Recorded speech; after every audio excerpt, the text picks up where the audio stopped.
Marcus Wellington had always believed money could buy anything. Standing 6 feet tall with perfectly styled silver hair, he owned 3 tech companies worth billions of dollars. His phone buzzed constantly with calls from world leaders, movie stars, and other powerful people who wanted his attention. That Tuesday morning in London started like any other day for Marcus. He woke up in his penthouse suite at the Ritz Hotel, ordered breakfast worth more than most people's weekly salary, and prepared for another day of making deals that would change the world. His assistant, Jennifer, had scheduled meetings with government officials about his latest project, a new social media platform that would connect every person on Earth. Marcus loved attention. Wherever he went, cameras followed him. News reporters asked for his opinions on everything from space travel to world peace. He had millions of followers on social media who hung on his every word. Some people called him a genius. Others said he was just lucky. Dud. But everyone agreed he was incredibly rich and powerful. The meeting was set to take place at Buckingham Palace. Marcus had been invited to discuss his technology projects with some important government people. He had met presidents and prime ministers before, but visiting the actual palace made him feel extra special. This would definitely make headlines. Around the world, as his black Rolls-Royce pulled up to the palace gates, Marcus checked his appearance one more time in the mirror.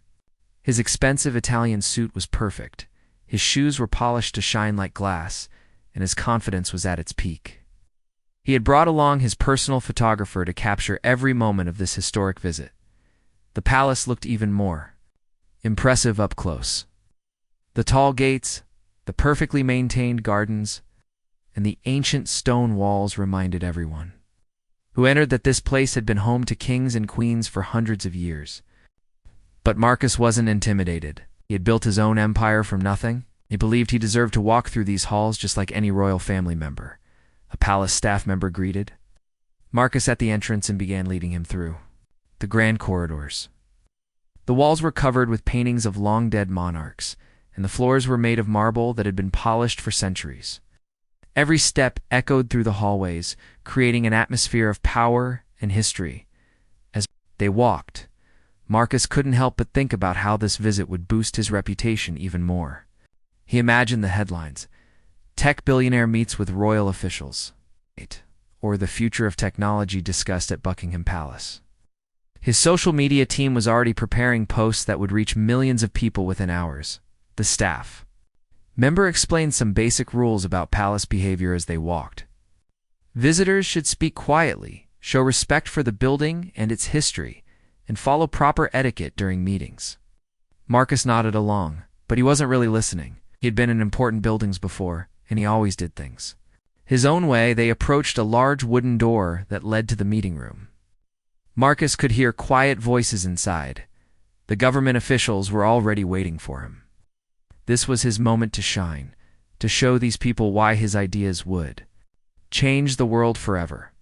He straightened his tie and prepared to make the kind of entrance that people would remember.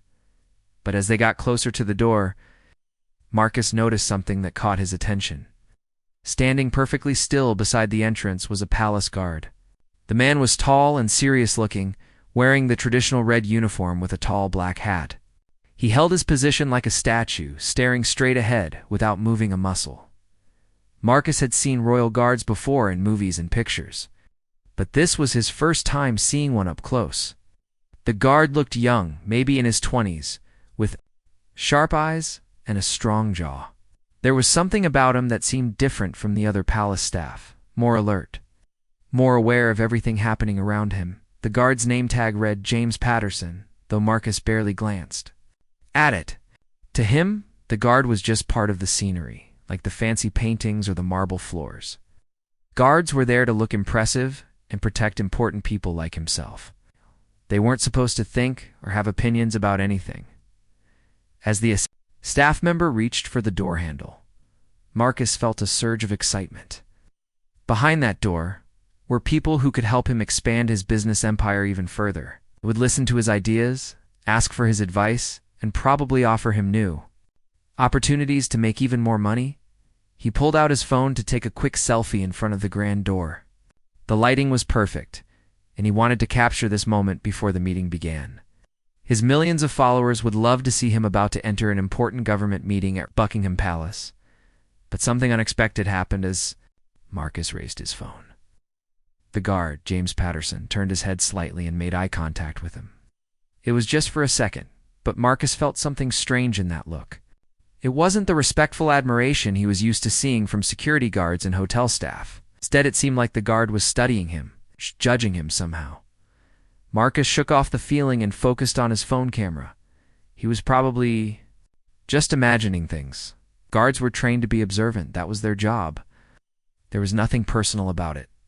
He had more important things to think about, like the presentation he was about to give to some of the most powerful people in the British government. The staff member opened the door and gestured for Marcus to enter. As he stepped forward, he felt like he was walking into history. This meeting would be talked about for years, and his name would be remembered alongside the great innovators and leaders who had visited this palace before him. He didn't look back at the guard as he entered the room, but if he had, he might have noticed that James Patterson was still watching him with those same sharp, thoughtful eyes. The meeting room was everything Marcus had expected and more. A long mahogany table dominated the center of the space, surrounded by leather chairs that had probably cost more than most cars. Tall windows let in natural light that made everything glow with importance. 3 government officials in expensive suits stood up to greet him as he entered.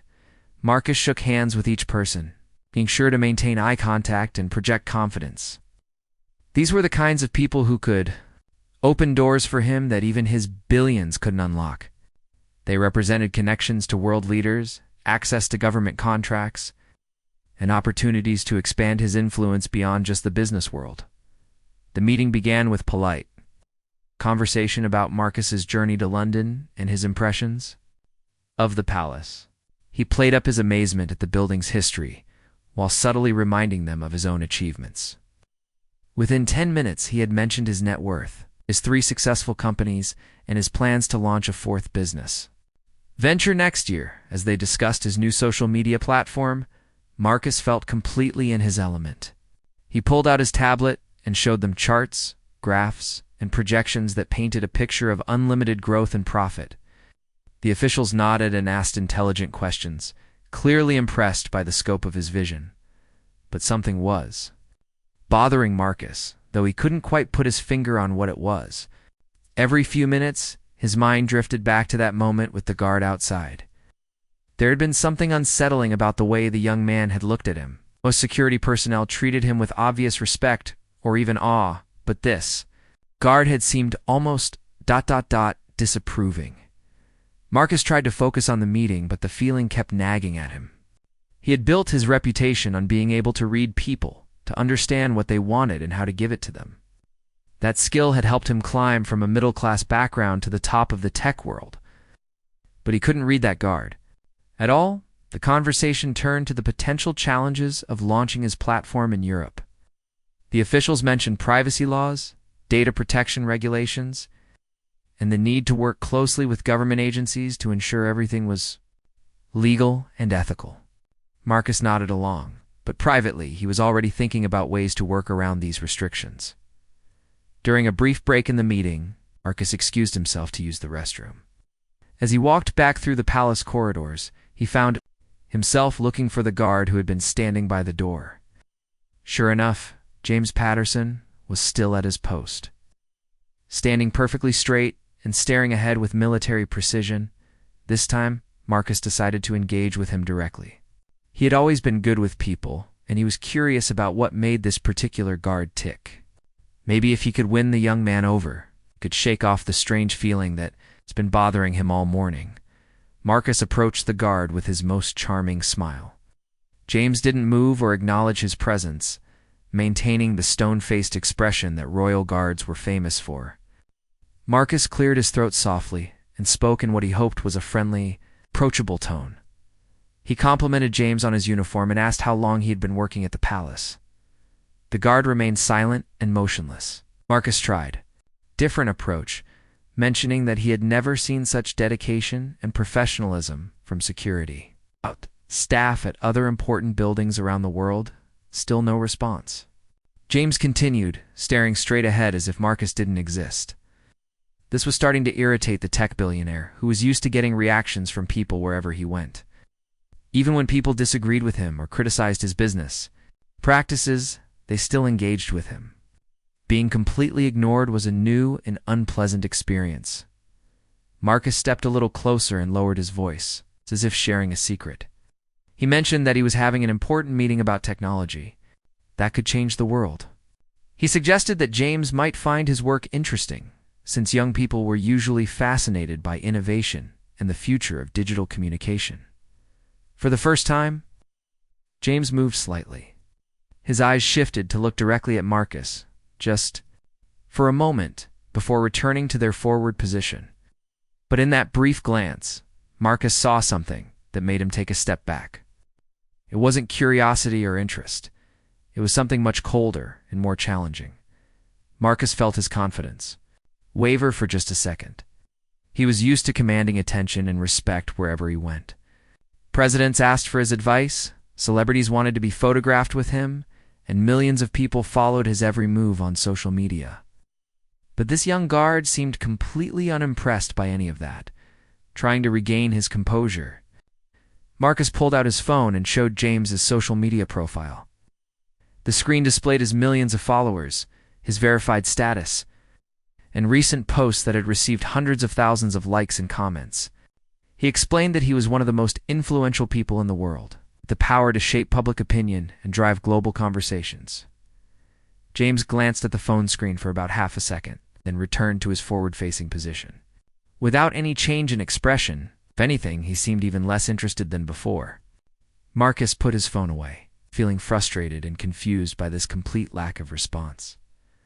A palace staff member appeared and politely reminded Marcus that the meeting was about to resume. As he walked back toward the meeting room, Marcus couldn't stop thinking about his interaction with the guard. He had tried every approach that usually worked: charm, authority, shared interests, and displays of success. Nothing had made any impact at all. Back in the meeting room, Marcus tried to focus on the discussion, but his mind kept wandering. Officials were talking about implementation timelines and regulatory approval processes, important topics that would normally have his full attention. But he found himself thinking about James Patterson and wondering what it would take to get some kind of reaction from him. As the meeting progressed, Marcus began sharing more personal stories about his rise to success. He talked about his humble beginnings, the obstacles he had overcome, and the vision that had driven him to build his business empire. The officials listened politely and seemed genuinely interested in his journey. But even as he told these stories, Marcus was thinking about the guard outside. There was something about James that reminded him of his own younger self, focused, determined, and unwilling to be impressed by superficial displays of wealth or status. The difference was that Marcus had used those qualities to build something bigger, while this young man seemed content to stand guard in a hallway. The meeting concluded with handshakes, promises to stay in touch. The officials expressed genuine enthusiasm for Marcus's projects and suggested several ways the government might be able to support his initiatives. It was exactly the kind of successful outcome that Marcus had hoped for when he planned this. Tripped as he gathered his materials and prepared to leave, Marcus felt satisfied with the meeting's results. But he also felt something else, a lingering curiosity about the silent guard, who would refuse to be impressed by anything he had to offer. It was a feeling he couldn't quite shake, and it bothered him more than he wanted to admit. As Marcus walked out of the meeting room, he felt a strange mix of triumph and frustration.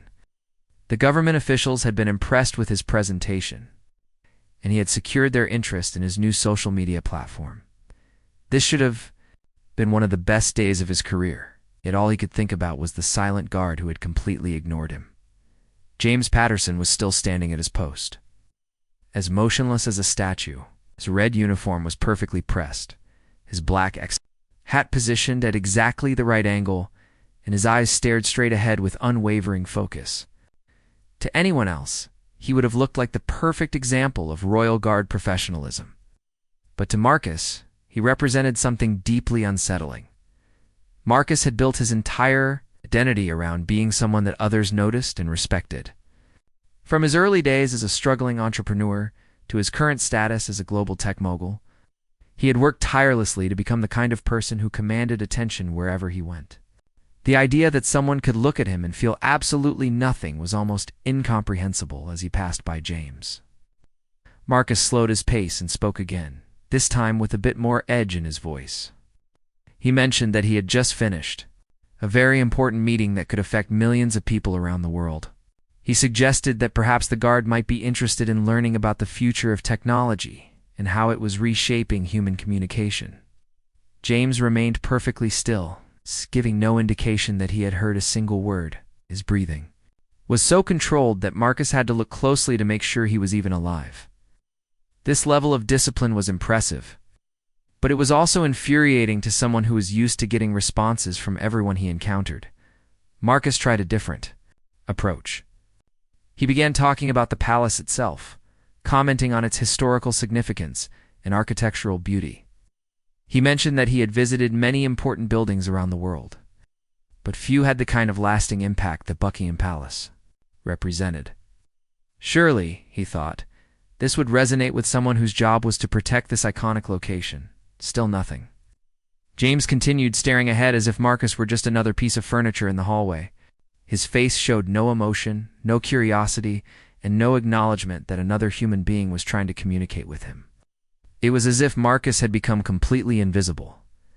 The tech billionaire felt his frustration growing into something closer to anger. He had been patient and polite, but this guard was testing his limits. Marcus was used to being the most important person in any room he entered. World leaders sought his advice, journalists competed for his interviews, and millions of people eagerly waited to hear his thoughts on everything from business strategy to social issues. Marcus stepped directly in front of James, positioning himself so that the guard would have to look at him if he moved his eyes even slightly. He spoke more loudly this time, explaining that he was Marcus Wellington, one of the richest and most influential people in the world. He owned companies that employed thousands of people and had created technologies that billions of people used every day. For a moment, it seemed like James might finally respond. His jaw tightened almost imperceptibly, and Marcus thought he detected a slight change in the guard's breathing pattern. But then James did something unexpected. He turned his head slightly to the left, adjusting his gaze so that he was looking just past Marcus's shoulder, effectively making the billionaire invisible again. This subtle movement hit Marcus harder than any insult or argument could have. It was a masterpiece of dismissal, executed with such precision that it couldn't be interpreted as anything other than deliberate. James had acknowledged Marcus's presence just enough to show that he was choosing to ignore him, which was somehow worse than being genuinely unnoticed. Marcus felt his face flush with embarrassment and anger. He had never experienced anything like this before. Even his harshest critics and business rivals treated him with a certain level of respect, if only because of his wealth and influence. But this young guard was treating him like he was nothing more than an annoying distraction. The palace staff member who had been escorting Marcus appeared at his elbow, gently suggesting that it was time to move toward the exit. Marcus realized he had been standing in the hallway arguing with a silent guard for several minutes, which probably didn't look very dignified for someone of his stature. As they walked away, Marcus couldn't resist looking back over his shoulder. James had returned to his original position, staring straight ahead with the same unwavering focus he had maintained throughout their entire encounter. It was as if the conversation had never happened at all. During the car ride back to his hotel, Marcus found himself replaying the incident over and over in his mind. He analyzed every detail of James's behavior, trying to understand what had motivated such complete indifference. Was it just professional training, or was there something more personal behind the guard's refusal to engage? Marcus had always prided himself on being able to connect with people from all walks of life. He had grown up in a working-class family and remembered what it was like to struggle for recognition and respect. He thought that background would help him relate to someone like James, who was clearly dedicated to his job despite probably earning a modest salary. But something about this interaction felt different. It wasn't just that James had ignored him, it was the way he had done it. There had been something almost contemptuous about that slight turn of the head, something that suggested the guard had formed a negative opinion about Marcus without ever speaking to him. Back at the Ritz Hotel, Marcus tried to focus on other things. He had calls to make, emails to answer, and social media posts to craft about his successful meeting at Buckingham Palace. His assistant Jennifer was waiting with a full schedule of interviews and appearances that would help promote his new business ventures. But every time Marcus tried to concentrate on work, his mind drifted back to the silent guard. He found himself wondering about James's background, his motivations, and his reasons for choosing such a rigid, disciplined career. What kind of person could stand perfectly still for hours at a time, resisting every attempt at human connection? Evening approached.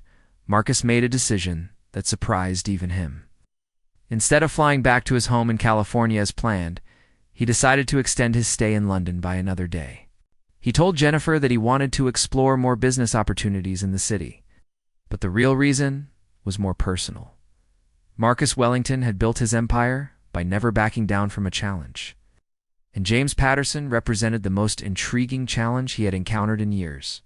The guard's complete indifference had shaken something fundamental in Marcus's self-image, and he needed to understand why. He spent the evening researching royal guards, learning about their training, their duties, and their code of conduct. The more he learned, the more impressed he became with their discipline and dedication.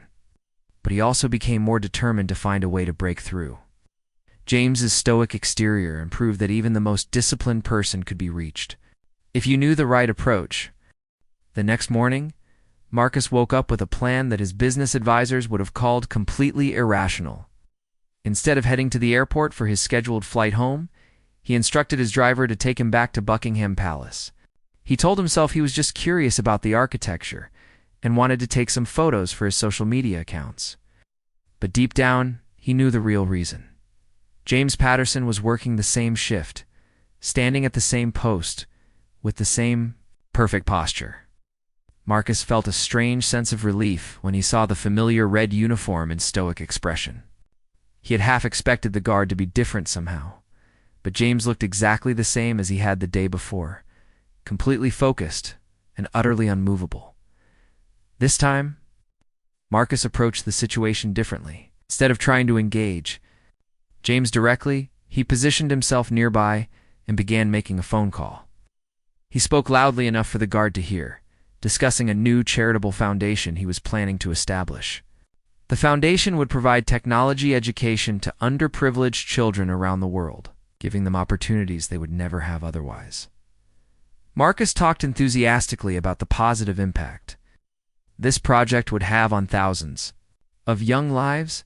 He mentioned specific plans to build computer labs in poor communities, provide free internet access in remote areas, and create scholarship programs for promising students. It was the kind of noble cause that usually impressed people and showed them a different side of his personality, but James remained as motionless as ever. If he was listening to Marcus's conversation, he gave no sign of it. His eyes stayed focused on the distance, his breathing remained steady and controlled, and his posture never wavered even slightly. It was as if he had developed an immunity. 2 attempts at manipulation or impression. Growing frustrated, Marcus ended his fake phone call and tried a more direct approach. He began talking about his own humble beginnings, sharing stories about growing up in a small town where his family struggled to pay bills. He explained how hard work and determination had helped him overcome obstacles that seemed impossible at the time. These were genuine stories that usually helped. People see Marcus as more than just a wealthy businessman. He had faced real challenges and made real sacrifices to build his empire. Most people found these personal details relatable and inspiring. But James showed no reaction whatsoever. Marcus talked about his first job washing dishes at a local restaurant, his struggles to pay for college, and the many times he had been rejected by investors who didn't believe in his ideas. He described sleeping on friends' couches and eating nothing but instant noodles for weeks at a time while he worked on his first business plan. Still nothing. James continued, staring ahead with the same unwavering focus, as if Marcus's entire life story was no more interesting than the weather forecast. This complete lack of empathy or curiosity was starting to feel almost inhuman to Marcus, who had never encountered anyone so thoroughly unmoved by personal connection. As the morning progressed, other tourists and visitors began gathering around the palace gates. Marcus watched as some of them tried to get reactions from the guards, taking photos and making jokes. James ignored them all with the same professional detachment he had shown Marcus. But somehow it felt different when he did it to other people. Marcus realized he had been hoping for some sign that James's indifference was specifically directed at him. Perhaps because the guard disapproved of wealthy tech moguls or had some personal reason to dislike him. But seeing James treat everyone with identical disregard was somehow even more unsettling. A group of teenagers approached and began trying to make James laugh or smile. They made funny faces, told jokes, and even tried to copy his rigid posture. One girl offered him a candy bar, while a boy attempted to start a serious conversation about British history. James responded to none of it, maintaining his position like a human statue. Marcus found himself feeling oddly protective of the guard's dignity. These tourists were treating James like he was part of a show, an attraction put there for their entertainment. But Marcus could see something they were missing: the incredible discipline and dedication it took to maintain such perfect composure under constant scrutiny. As the crowd of tourists moved on, Marcuse approached James again. This time, he spoke more quietly and respectfully, acknowledging the difficulty of the guard's job. He mentioned that he had been watching James deal with the tourists and had been impressed by his professionalism and self-control. For just a moment, Marcus thought he detected a slight softening in James's expression. It might have been his imagination, but something about the guard's posture seemed marginally less rigid. Marcus felt encouraged and continued speaking in the same respectful tone. He talked about the importance of duty and dedication, values that he claimed to understand from his own work, building companies and managing thousands of employees. Marcus suggested that perhaps he and James had more in common than it might appear on the surface. Both were committed to excellence in their respective fields, but whatever moment of connection Marcus thought he had detected quickly disappeared. James returned to his statue-like state, giving no indication that he had heard or appreciated anything that had been said. The brief hope Marcus had felt was replaced by an even deeper sense of frustration. As afternoon approached, Marcus realized he had spent hours trying to get a response from a man whose job was literally to not respond to anyone. The irony was not lost on him. One of the world's most successful communicators was being defeated by someone who had taken a vow of silence. But Marcus was nothing if not persistent. His entire career had been built on refusing to accept no as an answer, whether from investors, competitors, or critics. He had overcome bigger obstacles than one stubborn palace guard, and he wasn't about to give up now. He decided to try one final approach before admitting defeat. Marcus pulled out his phone and began researching James Patterson online, looking for any personal information that might help him understand the man behind the uniform. What he found surprised him and changed everything about how he viewed their interaction. James wasn't just any palace guard. He was a decorated military veteran who had served 3 tours of duty in Afghanistan before joining the Royal Guard. He had been awarded medals for bravery under fire and had saved the lives of several fellow soldiers during a particularly dangerous mission.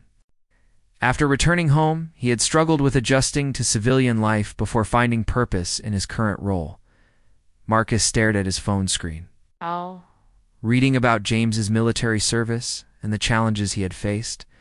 Suddenly, the guard's unwavering discipline and emotional control made perfect sense. This wasn't just professional training, it was hard-won wisdom from someone who had seen real danger and understood the value of staying focused under pressure.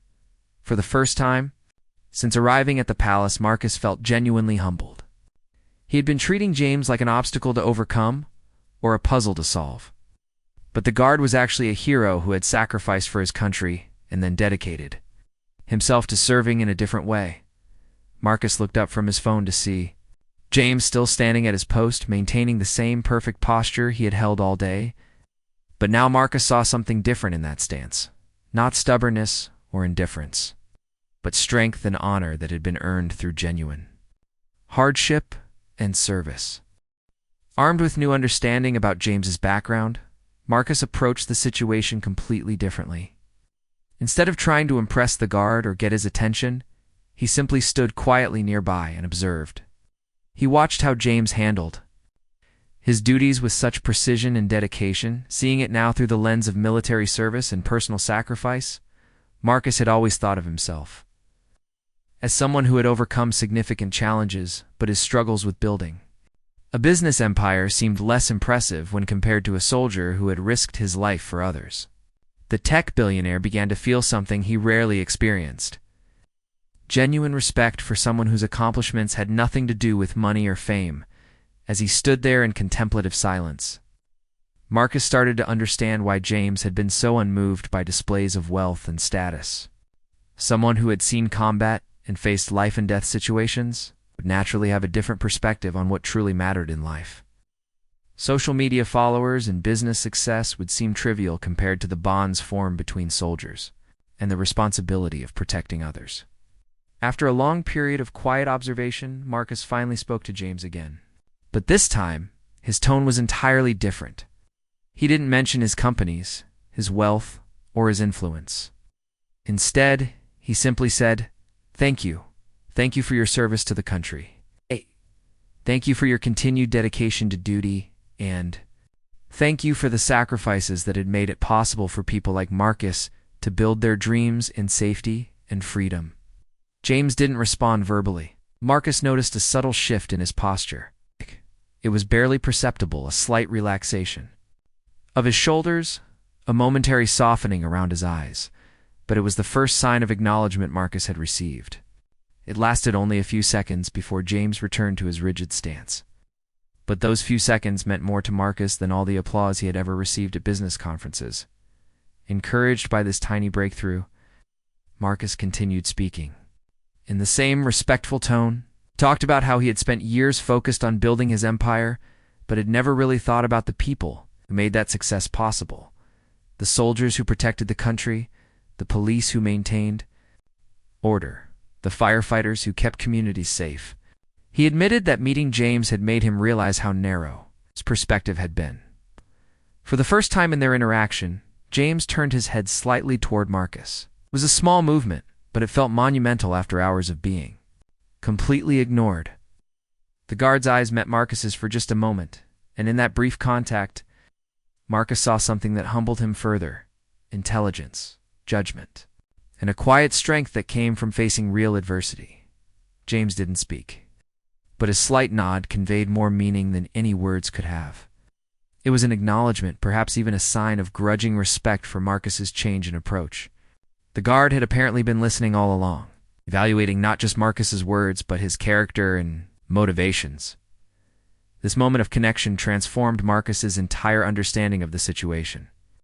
He realized that James had never been ignoring him out of rudeness or indifference. Instead, the guard had been waiting to see if Marcus was someone worth acknowledging, someone who could look beyond his own importance and recognize the value in others. Marcus stepped back and observed James with new eyes. The guard's perfect posture wasn't just about following orders, it was about taking pride in representing something larger than himself. His unwavering focus wasn't stubbornness.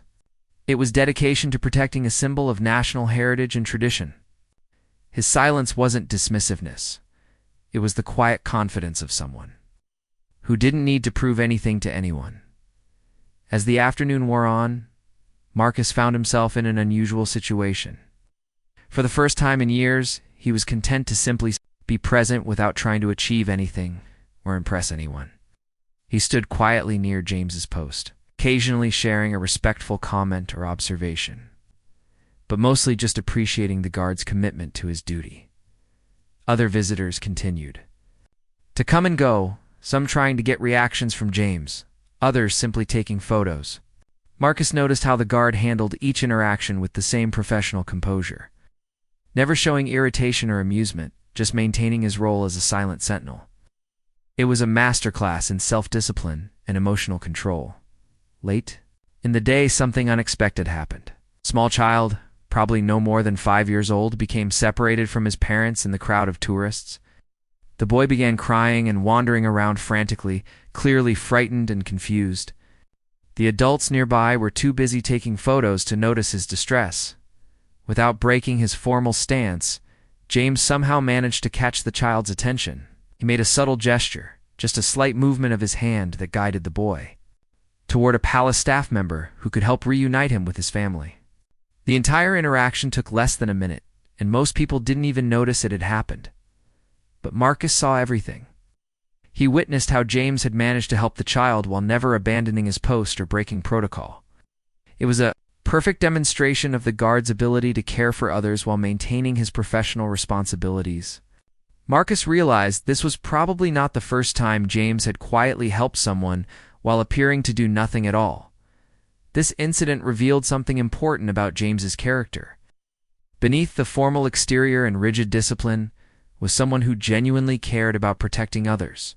His role as a palace guard wasn't just a job, it was a continuation of his military service. A different way of standing watch over people who needed protection. Marcus felt a profound shift in his own perspective. He had spent the entire day trying to get James's attention because he was used to being the center of everyone's focus. But now he understood that James's attention was already perfectly directed toward his duty, his responsibilities, and his commitment to something greater than personal recognition. As evening approached and James's shift neared its end, Marcus made a decision that surprised even him. He walked over to the guard one final time, but instead of trying to start a conversation, he simply stood at attention and gave James a respectful salute. It was awkward and probably not technically correct, but it was Marcus's way of acknowledging the guard's service and showing the respect he should have demonstrated from the beginning. James looked directly at Marcus for the first time all day. His expression was unreadable, but there was something in his eyes that suggested he understood and appreciated the gesture. The guard gave an almost imperceptible nod, so slight that anyone else would have missed it before returning to his forward-facing position. Marcus walked away feeling changed by the experience. He had arrived at Buckingham Palace thinking he was someone who deserved attention and recognition wherever he went. He was leaving with a deeper understanding of what real strength and character looked like, and it had nothing to do with wealth or fame. Marcus returned to his hotel that evening feeling like a different person. The interaction with James had shaken something fundamental in his worldview, forcing him to examine assumptions about success and importance that he had never questioned before. He sat in his luxurious suite, staring out at the London skyline, and tried to process what had happened. For hours, one of the world's most influential people had been completely ignored by a young palace guard. But more than that, Marcus had discovered that being ignored by the right person for the right reasons could be more meaningful than being celebrated by millions of strangers. James's indifference hadn't been personal, it had been principled. Marcus opened his laptop and began typing, something he rarely did anymore since he had assistants for most of his communication, but this was personal. He wrote about his experience at Buckingham Palace, but not the version his social media team would have crafted. Instead, he wrote honestly about meeting someone who had forced him to confront his own assumptions about worth, respect. The post he published that night was unlike anything Marcus had ever shared before. Instead of bragging about his meeting with government officials or posting photos of himself in prestigious locations, he wrote about a palace guard who had taught him more about character in one day than years of business success had managed to do. Marcus described James without using his name, respecting the guard's privacy while sharing the impact their encounter had made. He wrote about watching someone demonstrate true strength through discipline and quiet service. He talked about the difference between demanding attention and earning respect, between being famous and being honorable. The response to Marcus's post was immediate and overwhelming. Within hours, it had been shared hundreds of thousands of times. But the reactions were different from what Marcus usually received. Instead of comments about his wealth or business acumen, people shared their own stories about unsung heroes. In their lives, teachers, healthcare workers, veterans, public servants who showed quiet strength every day. Many people thanked Marcus for highlighting the importance of service members and guards who protected others without seeking recognition. Veterans commented about the challenges of transitioning from military to civilian life and the importance of finding purpose in new roles. Others wrote about family members who worked in similar positions and the pride they felt in their dedication. But Marcus was most moved by the comments from people who said his post had made them think differently about what they valued in life. Business students wrote about reconsidering their career goals. Social media influencers talked about wanting to use their platforms more meaningfully. Wealthy individuals shared their plans to support veterans, organizations, and public service programs. The post became a viral phenomenon, but not in the way Marcus's content usually spread. Instead of being shared for entertainment or aspiration, it was shared because it touched something deeper in people's hearts. News outlets picked up the story not as celebrity gossip, but as a meaningful reflection on values and character. Marcus received interview requests from serious journalists who wanted to discuss the broader implications of his experience. Television programs invited him to talk about the difference between influence and impact, between success and significance. For the first time in his career, Marcus was being asked to share wisdom rather than just strategies. But the most important, the response came 3 days later in the form of a simple, handwritten letter delivered to his hotel. It was from James Patterson, written in careful, precise handwriting that somehow matched his disciplined demeanor perfectly. The letter was brief, but profound. James thanked Marcus for his respectful tribute and for understanding the deeper meaning. Behind his role as a palace guard, he wrote that he had indeed been listening throughout their encounter, waiting to see if Marcus was someone who could look beyond surface appearances to recognize true value. He explained that his initial silence hadn't been meant as an insult, but as a test of character. The guard wrote about his military service and the difficulty of adjusting to civilian life afterward. He described how his role at Buckingham Palace had given him a new sense of purpose and a way to continue serving others. James explained that he had learned to measure people not by their achievements or status, but by their ability to show respect for others and their willingness to recognize worth in unexpected places. Most significantly, James wrote that Marcus's change in approach throughout their day together had impressed him more than any display of wealth or power could have.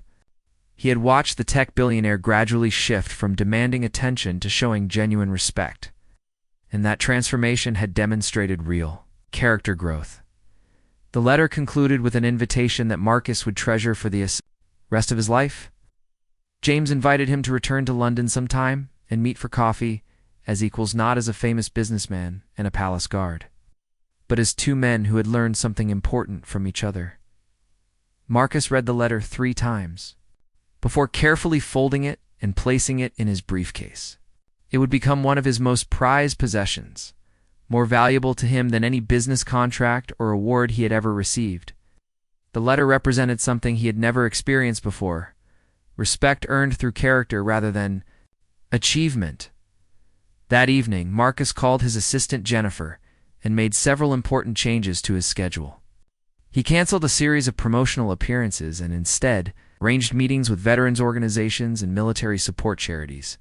He wanted to learn more about the challenges faced by people like James and find ways his resources could make a genuine difference. Marcus also made changes to his social media strategy, shifting focus from self-promotion to highlighting the stories of people who served others without seeking recognition.